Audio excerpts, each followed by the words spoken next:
ಆಚಿ ಮಸಾಲ ಎಂತ ಅಡಿಗೆಯ ರುಚಿಯಾಗೋ ರಹಸ್ಯವು 20 ರೂಪಾಯಿ.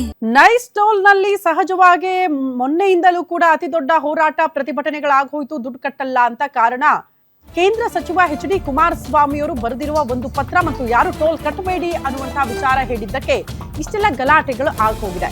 ನೈಸ್ ರಸ್ತೆ ಆ ಸಂಸ್ಥೆ ಹಗಲು ದರೋಡೆ ಮಾಡ್ತಾ ಇದೆ ಅಂತ ಹಲವರು ಆಕ್ರೋಶವನ್ನ ಹೊರ ಹಾಕ್ತಿದ್ದಾರೆ. ನೈಸ್ ಸಂಸ್ಥೆ ಹಗರಣಗಳ ಗೂಡಾಗಿ ಹೋಗಿದೆ ಅಂತ ಸಿಬಿಐಗೆ ದೂರು ಸಲ್ಲಿಕೆ ಆಗಿದ್ದು, ನೈಸ್ ಯೋಜನೆ ಸುಪರ್ದಿಗೆ ಪಡೀರಿ ಅಂತ ಪತ್ರ ಬರೆದಿದ್ರು ಎಚ್ ಡಿ ಕುಮಾರಸ್ವಾಮಿ ಅವರು. ಕಾನೂನು ಅಭಿಪ್ರಾಯ ಪಡ್ಕೊಂಡು ಸೂಕ್ತ ನಿರ್ಧಾರ ತೆಗೆದುಕೊಳ್ಳೋದಾಗಿ ಮುಖ್ಯಮಂತ್ರಿ ಡಿ ಕೆ ಶಿವಕುಮಾರ್ ಭರವಸೆ ಕೊಟ್ಟರು. ವಿವಾದದ ನಡುವೆ ನೈಸ್ ಆಗಿಯೇ ಟೋಲ್ ಸಂಗ್ರಹ ಮಾಡೋದಕ್ಕೆ ಸಂಸ್ಥೆ ಮುಂದಾಗಿದ್ದು, ಪ್ರತಿದಿನ ಲಕ್ಷಾಂತರ ರೂಪಾಯಿ, ಲಕ್ಷಾಂತರ ಅಲ್ಲ ಕೋಟಿಗಟ್ಟಲೆ ದುಡ್ಡು ಸಂಗ್ರಹ ಆಗುತ್ತಂತೆ. ಆರೋಪಗಳ ನಡುವೆನೆ ಟೋಲ್ ಬಳಿ ನೋಟಿಸ್ ಅಂಟಿಸಿ ಹೋಗ್ತಾ ಇದ್ದಾರೆ. ನಾವು ಟೋಲ್ ಸಂಗ್ರಹ ಮಾಡಿರೋದು ಕಾನೂನು ಬದ್ಧವಾಗಿ ಇದೆ ಅಂತ ಸಂಸ್ಥೆ ಹೇಳ್ಕೊಳ್ತಾ ಇದೆ. ಕೆಲವರು ಸಂಸ್ಥೆಯ ವಿರುದ್ಧ ಸುಳ್ಳು ಪ್ರಚಾರ ಮಾಡ್ತಿದ್ದಾರೆ ಅಂತ ಉಲ್ಲೇಖ ಮಾಡಲಾಗಿದೆಯಂತೆ. ಟೋಲ್ ಕಡದೆ ಸಿಬ್ಬಂದಿ ಜೊತೆ ವಾಗ್ವಾದ ನಡೆಸಿದ್ರೆ ಕಾನೂನು ಕ್ರಮ ಕೈಗೊಳ್ಳೋದಾಗಿ ಎಚ್ಚರಿಕೆ ಕೊಟ್ಟಿದೆ ಸಂಸ್ಥೆ. ಸರ್ಕಾರ ಹಾಗೂ ನೈಸ್ ಸಂಸ್ಥೆಯ ನಡುವೆ ವಾಹನ ಸವಾರರ ಆಕ್ರೋಶ. ರಾಜ್ಯದಲ್ಲಿ ಇನ್ನೂ ಕೂಡ ತಣ್ಣಗಾಗ್ತಾ ಇಲ್ಲ ನೈಸ್ ಟೋಲ್ ಗಲಾಟೆ. ಯಾವಾಗ ಕೇಂದ್ರ ಸಚಿವ ಎಚ್ ಡಿ ಕುಮಾರಸ್ವಾಮಿ ಅವರು ಬಹಿರಂಗವಾಗಿ ಪತ್ರ ಬರೆದ್ರೋ ಇದನ್ನೆಲ್ಲ ಸರ್ಕಾರ ವಶಕ್ಕೆ ಪಡೆದುಕೊಳ್ಳಬೇಕು ಅಂತ. ಒಂದು ಅವಧಿ ಮುಕ್ತಾಯ ಆಗಿದೆ ಅನ್ನೋದು ಒಂದು, ಅವಧಿ ಮುಗಿದ್ರೂ ಕೂಡ ಟೋಲ್ ಸಂಗ್ರಹ ಆಗ್ತಾ ಇದೆ ಅಂತ. ಅದರ ಜೊತೆಗೆ ಈ ನೈಸ್ ರಸ್ತೆ ಆಗಿದೆಯಲ್ಲ, ಇದೆಲ್ಲವೂ ಕೂಡ ಕಾನೂನು ಬಾಹಿರ. ಯಾವುದೂ ಕೂಡ ನಿಯಮಾನುಸಾರವಾಗಿ ನೈಸ್ ರಸ್ತೆಯನ್ನ ನಿರ್ಮಿಸಲಾಗಿಲ್ಲ. ಅಲ್ಲಿ ಕೊಟ್ಟಂತಹ ರೈತರ ಜಮೀನು ಇದೆಯಲ್ಲ, ಅಲ್ಲಿಗೆ ಪರಿಹಾರನೂ ಹೋಗಿಲ್ಲ. ರೈತರು ಈ ಕ್ಷಣಕ್ಕೂ ಪರದಾಡ್ತಿದ್ದಾರೆ ಅನ್ನುವಂತ ಆರೋಪ ಇದೆ. ಹಾಗಾಗಿ ಹೈಕೋರ್ಟ್ನ ನಿರ್ದೇಶನದಂತೆ ರಾಜ್ಯ ಸರ್ಕಾರ ಇದೆಲ್ಲವನ್ನ ವಶಕ್ಕೆ ಪಡೆದುಕೊಳ್ಬೇಕು ಅನ್ನುವಂತಹ ವಿಚಾರ ವಾಹನ ಸವಾರರು ಹಿಂಗಾಗಿ ಆಕ್ರೋಶವನ್ನ ಹೊರಹಾಕ್ತಿದ್ದಾರೆ.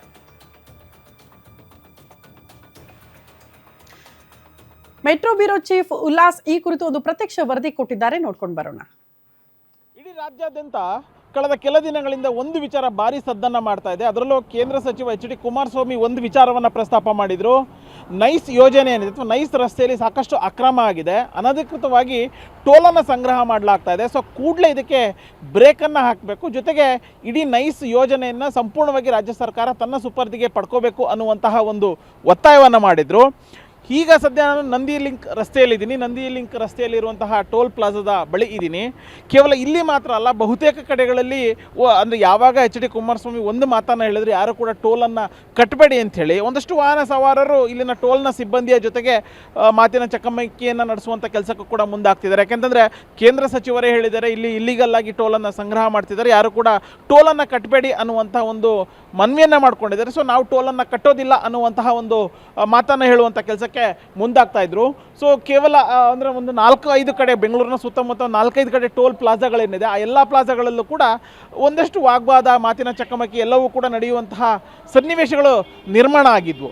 ಸೊ ಇದು ಎಲ್ಲೋ ಒಂದು ಕಡೆ ಅಶೋಕ್ ಖೇಣಿ ಅಂದರೆ ನೈಸ್ ಮುಖ್ಯಸ್ಥ ಅಶೋಕ್ ಖೇಣಿನೂ ಕೂಡ ನಾವು ಕೋರ್ಟ್ ಆದೇಶ ಏನಿದೆ ಅದ್ರ ಪ್ರಕಾರನೇ ನಾವು ಕೆಲಸವನ್ನು ಮಾಡ್ತೀವಿ, ಕೋರ್ಟ್ ಯಾವ ರೀತಿಯಾದಂಥ ಒಂದು ಡೈರೆಕ್ಷನ್ಸನ್ನು ಕೊಡುತ್ತೆ ಅದರ ಆಧಾರದ ಮೇಲೆ ನಾವು ತೀರ್ಮಾನವನ್ನು ಮಾಡ್ತೀನಿ ಅನ್ನುವಂಥ ಒಂದು ಮಾತನ್ನು ಅಶೋಕ್ ಖೇಣಿ ಹೇಳಿದರು. ಇದರ ಬೆನ್ನಲ್ಲೇ ಎಚ್ ಡಿ ಕುಮಾರಸ್ವಾಮಿ ರಾಜ್ಯ ಸರ್ಕಾರಕ್ಕೆ ಸುದೀರ್ಘವಾದಂಥ ಒಂದು ಪತ್ರವನ್ನು ಬರೆದಿದ್ರು.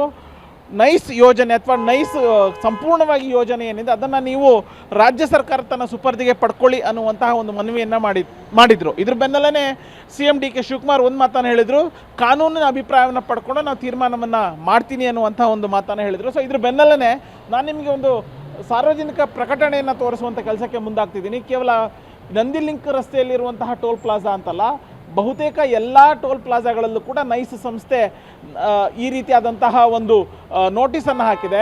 ಕೆಲವು ವ್ಯಕ್ತಿಗಳು ಹೈಕೋರ್ಟ್ ಆದೇಶದಂತೆ ಟೋಲ್ ಸಂಗ್ರಹ ಕಾನೂನು ಬಾಹಿರ ಎಂದು ತಪ್ಪು ಮಾಹಿತಿ ನೀಡುತ್ತಿದ್ದು, ಮಾನ್ಯ ನ್ಯಾಯಾಲಯವು ಅಂತಹ ಯಾವುದೇ ಆದೇಶ ನೀಡಿರುವುದಿಲ್ಲ.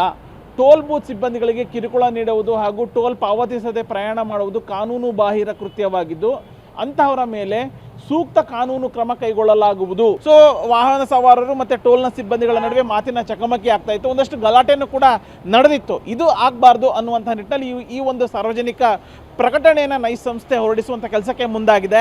ಆದರೂ ಕೂಡ ಎಚ್ ಡಿ ಕುಮಾರಸ್ವಾಮಿ ಮತ್ತೊಂದು ಒಂದು ಮನವಿಯನ್ನು ಮಾಡ್ತಿದ್ದಾರೆ ಅಥವಾ ಒಂದು ಒತ್ತಾಯವನ್ನು ಮಾಡ್ತಿದ್ದಾರೆ. ಕೂಡಲೇ ಇದನ್ನು ರಾಜ್ಯ ಸರ್ಕಾರ ತನ್ನ ಸುಪರ್ದಿಗೆ ಪಡಿಬೇಕು ಅನ್ನುವಂತಹ ಒಂದು ಒತ್ತಾಯವನ್ನು ಮಾಡ್ತಿದ್ದಾರೆ. ಸೊ ಈಗ ಕಾನೂನಾತ್ಮಕವಾಗಿ ಒಂದಷ್ಟು ಚರ್ಚೆಗಳು ನಡೀತಾ ಇದೆ. ರಾಜ್ಯ ಸರ್ಕಾರ ಕಾನೂನಾತ್ಮಕವಾಗಿ ಒಂದಷ್ಟು ಅಭಿಪ್ರಾಯವನ್ನು ಪಡೀಲಿಕ್ಕೆ ಮುಂದಾಗ್ತಿದೆ. ಇದ್ರ ನಡುವೆ ಇಷ್ಟು ದಿವಸ ಖಾಸಗಿ ಒಡೆತನದಲ್ಲಿದ್ದಂತಹ ನೈಸ್ ಅದು ರಾಜ್ಯ ಸರ್ಕಾರ ತನ್ನ ಸುಪರ್ದಿಗೆ ಪಡೆದುಕೊಳ್ಳುತ್ತಾ ಅಥವಾ ಈ ಹಿಂದೆ ಯಾವ ರೀತಿಯಾಗಿ ನಡ್ಕೊಂಡು ಹೋಗ್ತಾ ಇತ್ತು ಅದೇ ಒಂದು ಮಾದರಿಯಲ್ಲಿ ಖಾಸಗಿ ಒಡೆತನದಲ್ಲಿ ಇರುತ್ತಾ ಅನ್ನುವಂತಹ ಒಂದು ಪ್ರಶ್ನೆಗೆ ರಾಜ್ಯ ಸರ್ಕಾರನೇ ಉತ್ತರವನ್ನು ಕೊಡಬೇಕಿದೆ. ಕ್ಯಾಮ್ರಾ ಪರ್ಸನ್ ಪೃಥ್ವಿ ಜೊತೆ ಉಲ್ಲಾಸ್ ಕಿರ್ವಾಸೆ, ಗ್ಯಾರಂಟಿ ನ್ಯೂಸ್, ಬೆಂಗಳೂರು.